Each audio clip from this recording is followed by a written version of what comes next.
Hello friends, welcome to online classes. मेरा नाम है रजत अग्रहरी। हम लोगों ने पिछली क्लास में प्रियम्बल किया था। क्योंकि वो लेक्चर काफ़ी बड़ा हो गया था, तो ये आपका सेकंड लेक्चर आ रहा है उसी प्रियम्बल में। प्रियम्बल में हम लोगों ने देखा था प्रियम्बल का बेसिक क्या है, प्रियम्बल आया कहाँ से, प्रियम्बल का नाम हिंदी में उद्देशिका क्यों है। और उसके अलावा फिर हमने देखा कि प्रियम्बल में सत्ता का स्रोत क्या है, तो हमने बात करी लोक प्रभुता की, ये देखा। फिर इसके बाद हम देखे कि सत्ता का स्वरूप क्या है, तो उस पर हमने संपूर्ण प्रभुत्व संपन्न, समाजवादी, पंथ निरपेक्ष, लोकतांत्रिक, गणराज्य, इन सब चीजों की बात करी, बिल्कुल डिटेल में बात करी। फिर इसके बाद आता है सत्ता का उद्देश्य। उस पर पॉइंट क्या क्या आए थे वो मैंने आपको कल ही बता दिया था। न्याय था, स्वतंत्रता थी, समानता थी, बंधुता थी, बंधुत्व थी, व्यक्ति की गरिमा थी, राष्ट्र की एकता और अखंडता थी, ये सब पॉइंट्स थे। अब दरअसल क्या है कि कल के दिन हमने सत्ता का जो स्रोत था लोक प्रभुता बहुत डिटेल से देखा। फिर हमने सत्ता का स्वरूप क्या है वो बहुत डिटेल से देखा। लेकिन अभी हमने सत्ता का उद्देश्य डिटेल से नहीं देखा है। तो आज हम बात करेंगे सत्ता के उद्देश्य के सारे पॉइंट। न्याय से चालू होगा और हम सारे पॉइंट्स को कवर अप करेंगे। कई सारे लोगों के कमेंट थे इसको लेकर के। दरअसल क्या है कि अभी मेरा माइक नहीं आया हुआ है। जब तक माइक अभी ऑन द वे है तब तक इसी से काम चलाना पड़ रहा है। आई होप साउंड अच्छा ही आ रहा होगा। ठीक है। कमेंट सेक्शन में जो भी टॉपिक को लेकर के आपको कोई भी क्वेरीज हो, किसी भी प्रकार की क्वेरीज हो, तो आप जरूर पूछिएगा। जैसे ही मैं वो क्वेश्चन देखूंगा तो 100% रिप्लाई करूंगा ही करूंगा। क्वेरीज बननी कोई बहुत छोटी बात नहीं है, और कोई बहुत मतलब ऐसा कोई बहुत बड़ा इशू नहीं बन जाता कि अरे अरे मुझको ये क्वेश्चन नहीं आ रहा। क्वेश्चन ना आना ही पढ़ने का एक प्रतीक है। अदरवाइज बहुत ही कम पढ़े लिखे होते हैं वो जिनको डाउट नहीं क्रिएट होते। डाउट क्रिएट होना बहुत अच्छी चीज़ है। आप लोग के अगर डाउट आते हो तो जरूर आप पूछिएगा। बहरहाल आज हम बात करेंगे, सत्ता का स्रोत हो गया था, सत्ता का स्वरूप हो गया था। आज हम बात करेंगे सत्ता का उद्देश्य।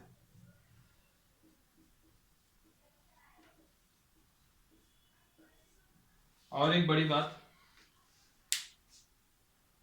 ये जब वीडियो अपलोड होगा जिस तारीख को, यानी कि कल के दिन, तो 26 जनवरी रहेगी। आप सभी को गणतंत्र दिवस की ढेरों शुभकामनाएं। गणतंत्र बहुत बड़ा शब्द है, इसके मायने बहुत बड़े हैं। इसके मायने क्या हो सकते हैं, इसको हमने कल के दिन वीडियोस में जो मतलब एक नंबर पहले की जो प्रियम्बल की क्लास रही होगी, जब गणतंत्र पढ़े थे तब आप देखे होंगे। ठीक है। अगर कभी कोई पूछ ले गणतंत्र दिवस क्यों मनाते हैं, तो एक तो आप बताएंगे कि इस दिन हमारा संविधान लागू हुआ था, ये सबको ही बता देगा। 26 जनवरी 1950 उसी की याद में मनाते हैं।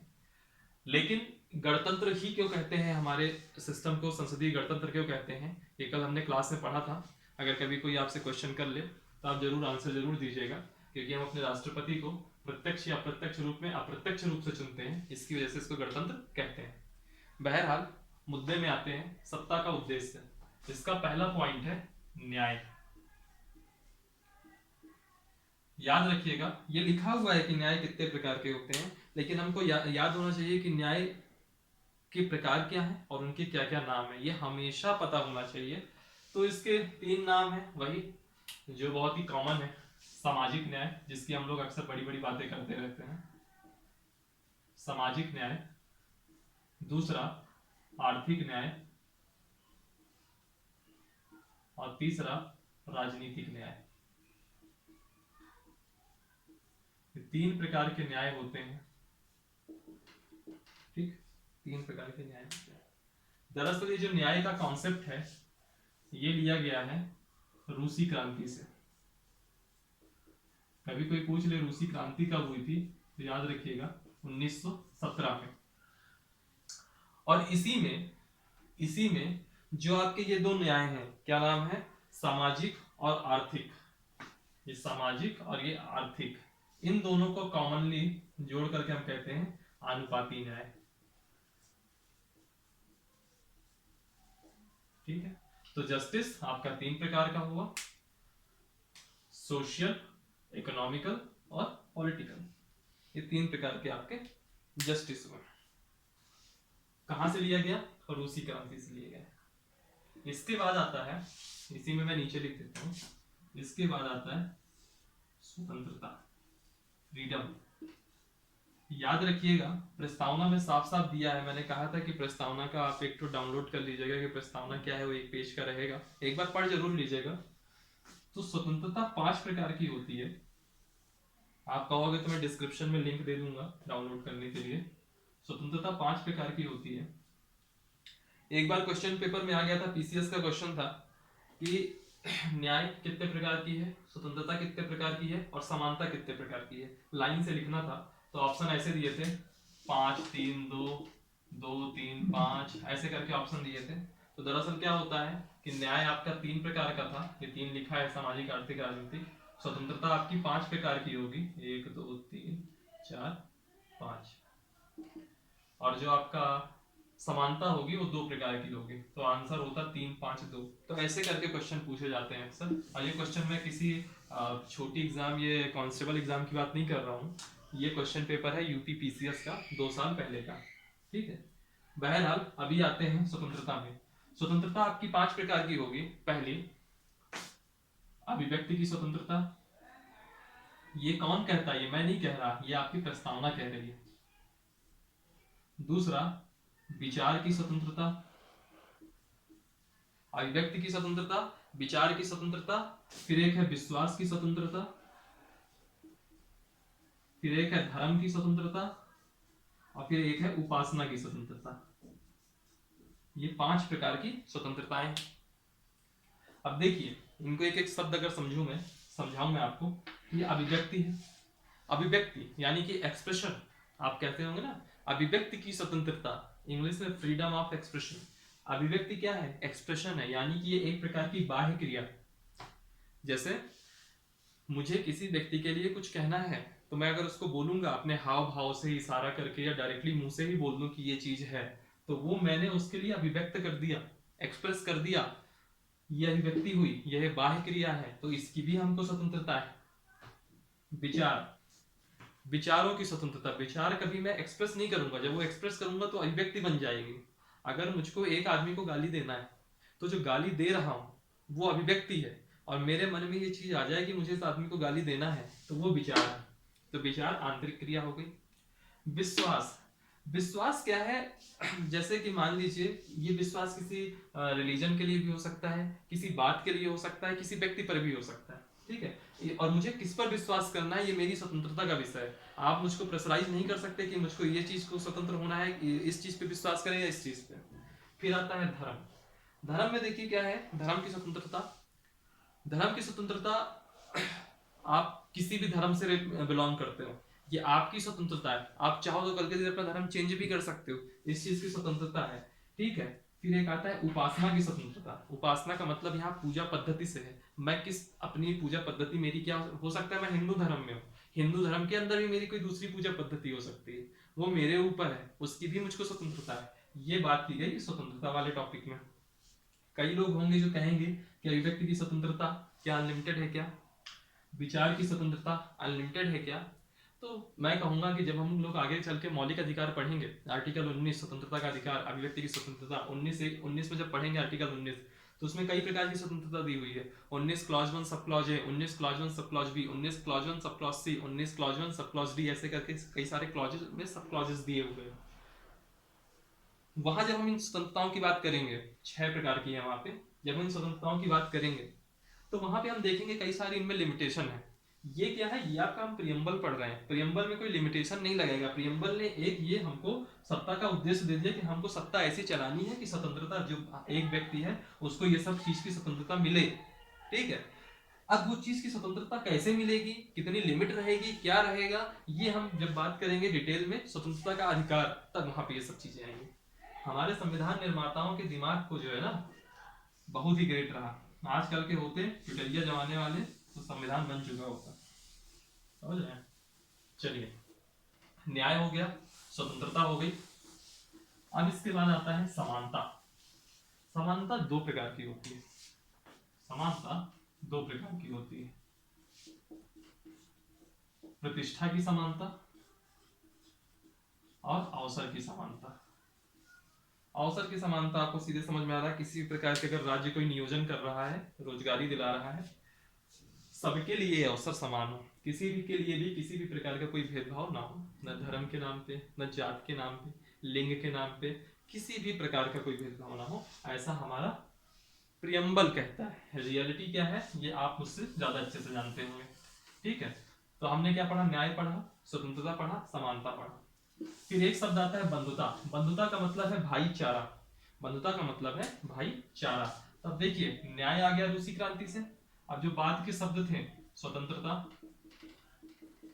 समानता, बंधुता,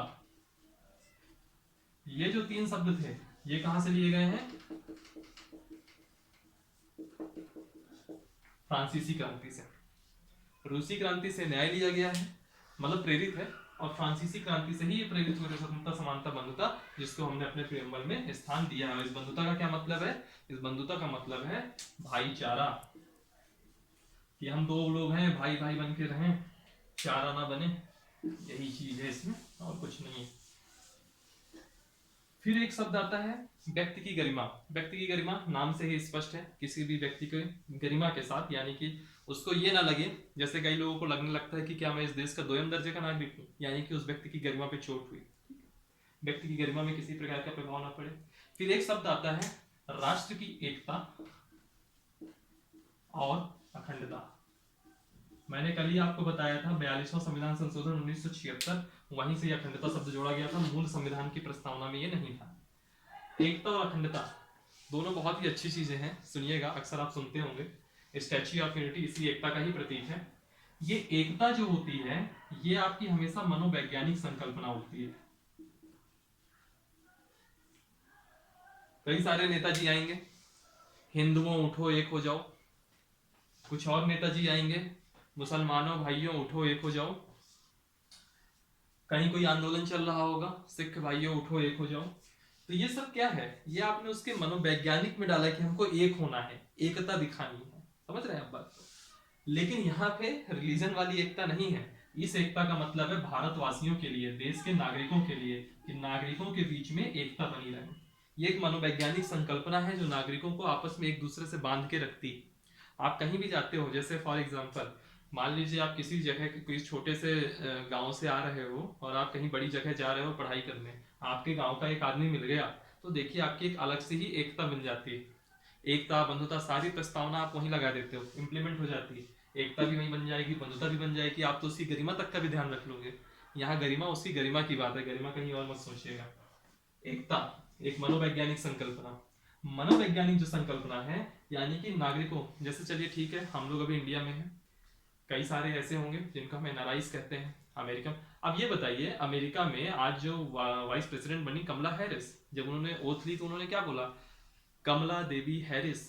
तो वो जो देवी वर्ड बीच में आ गया ना, वो हमको ऐसा मनोवैज्ञानिक साइकोलॉजिकल हमारा ऐसा हमको कन्विंस करता है कि वो देवी वर्ड को हमको ये लगता है कि ये हमारे यहाँ की प्रधान थी, आज जाके वहां उपराष्ट्रपति बन गई, समझ रहे हैं। तो ये मनोवैज्ञानिक जो संकल्पना है ये एकता से आती है। और जो ये अखंडता वर्ड है ये आपकी भौगोलिक संकल्पना से आती है। अखंड भारत सुने होंगे आप, अखंड भारत। पंडित सरदार वल्लभ भाई पटेल इस अखंडता के लिए जिंदा रहे, अखंडता के लिए मर गए हो, यानी उन्होंने अपना पूरा जीवन अखंडता के लिए समर्पित कर दिया। कहते हैं ना, क्यों कहते हैं, क्योंकि उन्होंने जब उनके जमाने में 500 के ऊपर अलग अलग रियासतें हैं, तो सारी की सारी रियासतों को उन्होंने जोड़ करके एक अखंड भारत बना दिया।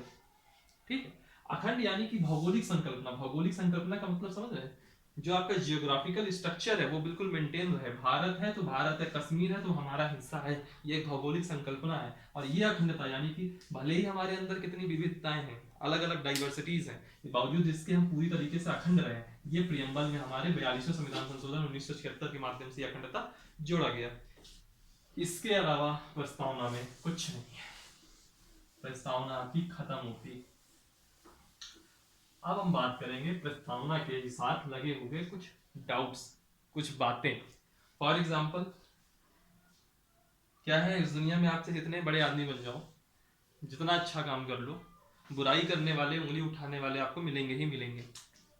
फिर ये तो प्रस्तावना बहुत बड़ी चीज है, बुराई इसकी भी होगी। चलिए देखते हैं प्रस्तावना की आलोचना। प्रस्तावना की 4-5 आलोचनाएं हैं, देखिएगा। सब मैं केवल बेसिक पॉइंट लिखूंगा और उस पर 2 मिनट का डिस्कशन करूंगा आपसे, 2 लाइन उस पर जो भी होगा डिस्कस करूंगा, लिखवाऊंगा, मतलब ऐसा कुछ लिखूंगा नहीं बोर्ड में एक एक चीज। आप चाहो तो बार बार रिवाइंड करके वो सुन सकते हो अगर आपको नोट्स बनानी है अपनी। और ये मेंस का पॉइंट ऑफ व्यू रहता है, इसके लिए मैं सिर्फ लिखूंगा, क्योंकि लिखना जो है वो एग्जाम में जरूर आएगा कि प्रस्तावना को ये चीज कहा गया क्या, ये आएगा, लेकिन उसमें डिटेल में जाना आपको मेंस में होगा, इसलिए मैं इसको डिटेल में अभी यहाँ नहीं जाऊंगा, केवल बोलूंगा। आलोचना पहली होती है, कहा जाता है कि प्रस्तावना दंत विहीन व्याघ्र है। बहुत बड़ी आलोचना है ये। बहुत लोग सोच रहे होंगे ये हो क्या रहा है, मैं हिंदी में बता देता हूँ। दंत विहीन व्याघ्र यानी कि टूथलेस टाइगर, यानी कि ऐसा टाइगर है जिसके दांत ही नहीं है। अब भाई टाइगर के दांत नहीं है तो किसी लायक नहीं बचा, यानी कि इसने कह दिया कि प्रस्तावना में इतनी बड़ी बड़ी बातें लिखी हैं लेकिन ये टूथलेस टाइगर की तरह है, इसका कोई औचित्य ही नहीं है, इसका कोई मतलब ही नहीं है। क्यों? उसके पीछे वजह है, क्या है कि जो प्रस्तावना है, प्रस्तावना है ये आपकी प्रवर्तनीय नहीं है। बहुत सारे लोग सोच रहे होंगे क्या हिंदी है, खतरनाक हिंदी है, इसको इंग्लिश में भी लिख देता हूं। प्रवर्तनीय नहीं होने का मतलब होता है नॉन इन्फोर्सिबल। अब आधे लोगों के चक्षु चक्र जग गए होंगे नॉन इन्फोर्सिबल इंग्लिश सुनते ही, अंग्रेज तो हम आधे से ज्यादा हो गए हैं। नॉन इन्फोर्सिबल का मतलब ये होता है कि आप इस प्रस्तावना को अदालत के माध्यम से, आप सोचो कि मैं कल के दिन सुप्रीम कोर्ट चला जाऊं और कह दूं कि ये प्रस्तावना का ये पॉइंट एप्लीकेबल नहीं हो रहा है, तो आप कह दो कि सुप्रीम कोर्ट उस पर कोई वर्डिक्ट दे देगा, वो फैसला सुना देगा कि अरे समाजवाद नहीं हो रहा है तो ये करो, अरे पंथ निरपेक्ष नहीं हो रहा है तो ये करो, तो साफ साफ बता दूं कि सुप्रीम कोर्ट इसको कहीं भी इन्फोर्सिबल नहीं कराएगा, यानी कि सुप्रीम कोर्ट इसमें किसी भी प्रकार का वर्डिक्ट नहीं देगा। मुझे पता है कई लोग के मन में ये चीज आएगी कि अगर सुप्रीम कोर्ट वर्डिक्ट नहीं दे सकता तो डीएस नकारा बनाम भारत संघ, उस पर सुप्रीम कोर्ट ने 1985 में क्यों वर्डिक्ट दिया, उसके बारे में भी मैं बताऊंगा बाद में कि उसने क्यों वर्डिक्ट दिया। फिलहाल आप इतना सुनिए कि प्रस्तावना मतलब वर्डिक्ट देने का मतलब यहाँ पे ये है कि सुप्रीम कोर्ट ये नहीं कह सकता कि आप इस चीज को लागू करो। क्यों?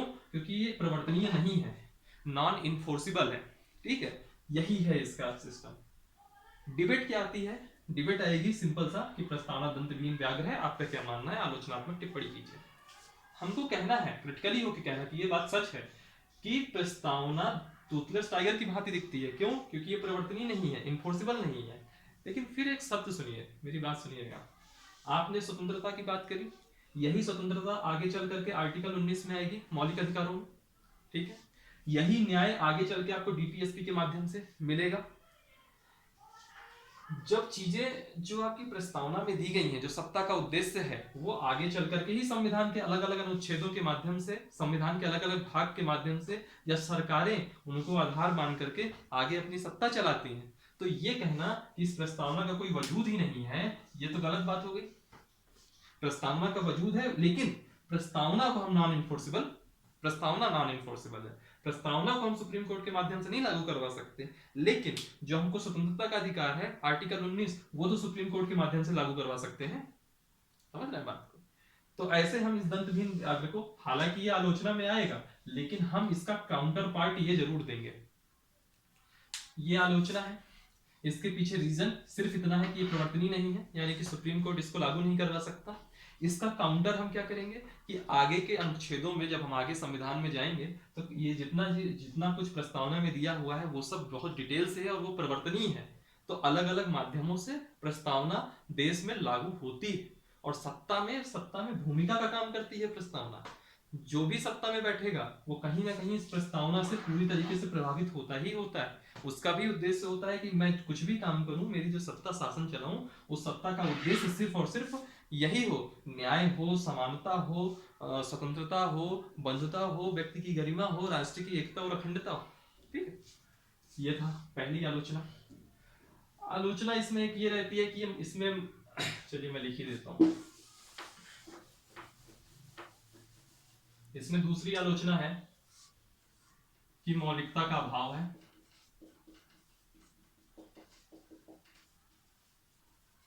तीसरी आलोचना है मौलिकता का अभाव है। ठीक है, मौलिकता का अभाव है। तीसरी आलोचना है कि प्रस्तावना में स्पष्टता नहीं है।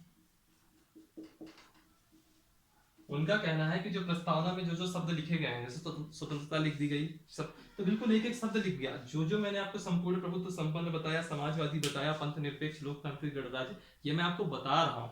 ऐसा जो है स्पष्टता, इतने स्पष्ट तरीके से प्रस्तावना में लिखा नहीं है। आगे आने वाले संविधान वेत्ताओं ने उसको जो है अच्छे से वर्णित किया है, और उन्हीं का ही मैं आपको बता रहा हूँ।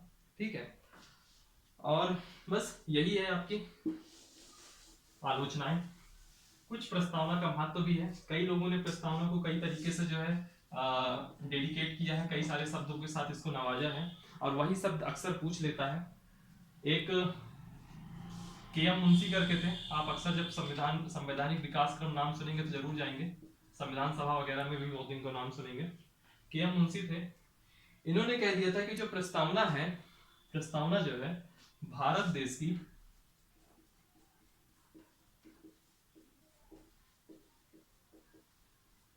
राजनीतिक जन्मपत्री है।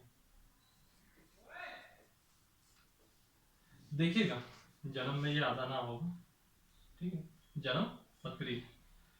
तो एक चीज आप ये नोटिस करिएगा, क्वेश्चन कैसे आएगा, क्वेश्चन आ जाएगा कि इस प्रस्तावना को भारत देश की राजनीतिक जन्मपत्री किसने कहा। 4 ऑप्शन आएंगे, आपको के.एम. मुंशी टिक करना ही होगा। ऐसे क्वेश्चन जरूर आते हैं। फिर एक थे गजेंद्र गढ़कर, इन्होंने बहुत अच्छा इंपॉर्टेंट स्टेटमेंट दी थी।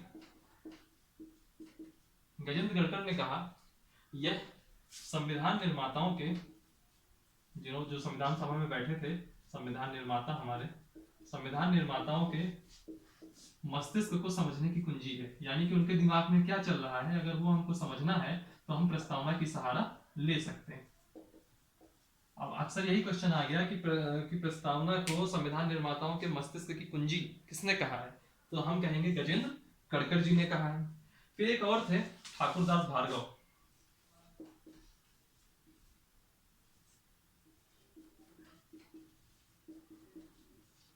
ठाकुरदास भार्गव ने प्रस्तावना को संविधान की आत्मा कह दिया, सोल ऑफ कॉन्स्टिट्यूशन, संविधान की आत्मा कह दिया। बहुत बड़ा स्टेटमेंट था, अक्सर क्वेश्चन आ जाता है संविधान की आत्मा किसे कहते हैं। क्वेश्चन अगर ये आ जाए कि प्रस्तावना को संविधान की आत्मा किसने कहा, तो आप हमेशा कहिएगा ठाकुरदास भार्गव ने कहा। और हमारे संविधान निर्माताओं में एक सबसे बड़े चेहरे डॉक्टर बाबा साहेब भीमराव अंबेडकर जी ने, उन्होंने कहा, उन्होंने संविधान की आत्मा कहा है आर्टिकल 32 को, अनुच्छेद 32 को। इनको किन्होंने कहा, अंबेडकर जी ने कहा। ठीक, तो याद रखिएगा ठाकुरदास भार्गव के हिसाब से प्रस्तावना संविधान की आत्मा है, और अंबेडकर जी के हिसाब से अनुच्छेद 32 आत्मा है। और फिर कुछ ये 3 महत्व तो ये हो गए, महत्व की चीजें प्रस्तावना का।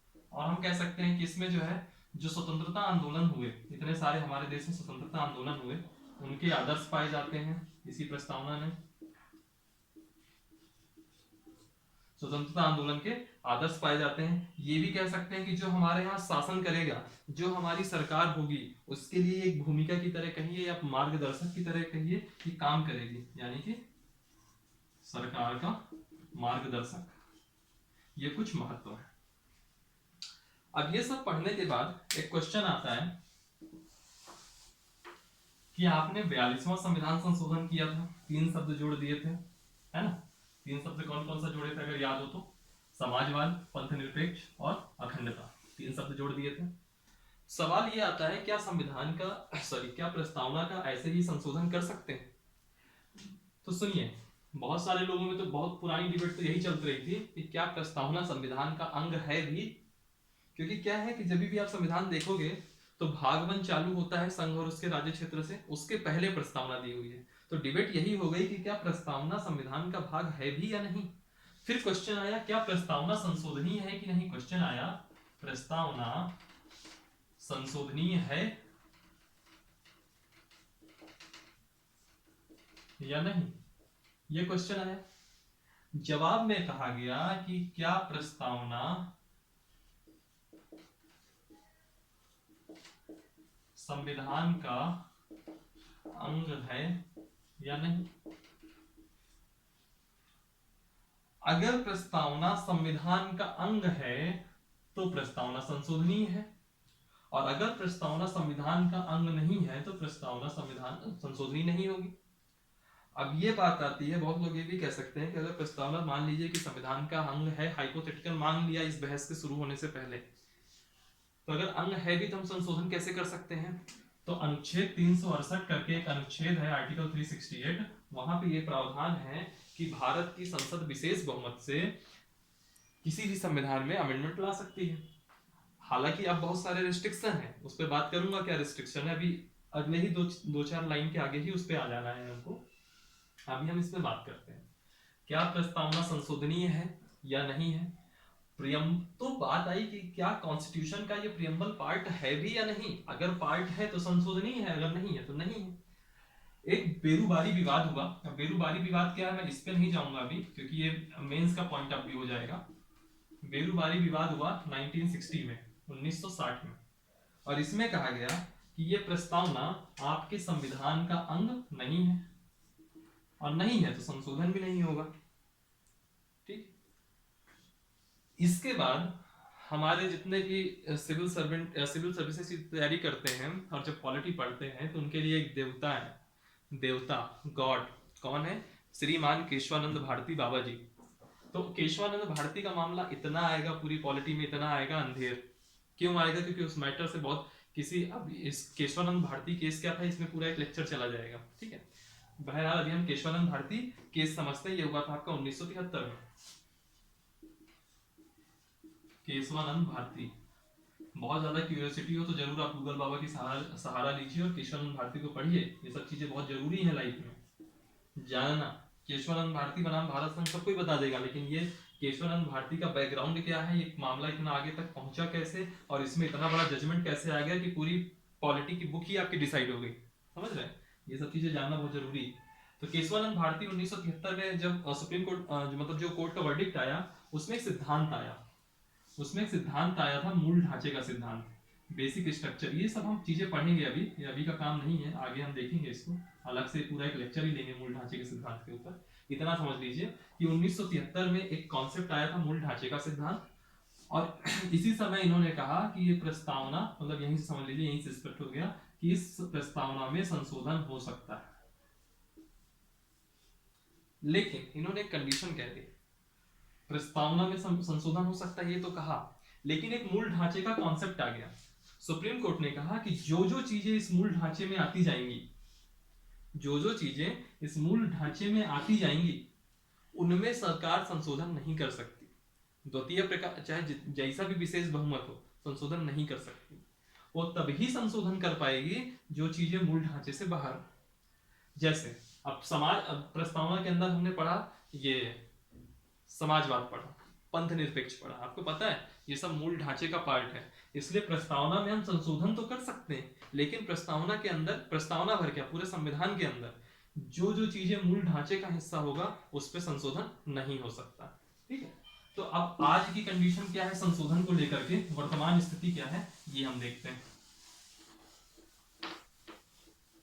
वर्तमान स्थिति क्या है संशोधन को लेकर के। पहला पॉइंट ये कि जो प्रस्तावना है, प्रियम्बल है, संविधान का अंग है। दूसरा, प्रस्तावना संशोधनीय है। तीसरा, ये जो प्रस्तावना है आपकी, जो प्रस्तावना है, अगर इसमें कोई मूल ढांचे का सिद्धांत आ गया, मूल ढांचे का बेसिक स्ट्रक्चर कोई पार्ट आ गया, तो उस हिस्से में संशोधन नहीं होगा। ठीक है, दैट्स इट। यही थी आपकी पूरी की पूरी प्रियम्बल। प्रियम्बल में इसके अलावा अब आपको कुछ नहीं मिलेगा। ठीक, कल की क्लास थोड़ी ज्यादा लंबी हो गई थी। आज की क्लास जो है अभी लगभग आधे घंटे की आज की भी क्लास हो गई। आज की क्लास भी इतनी रखते हैं, प्रियम्बल आज से खत्म हो गया।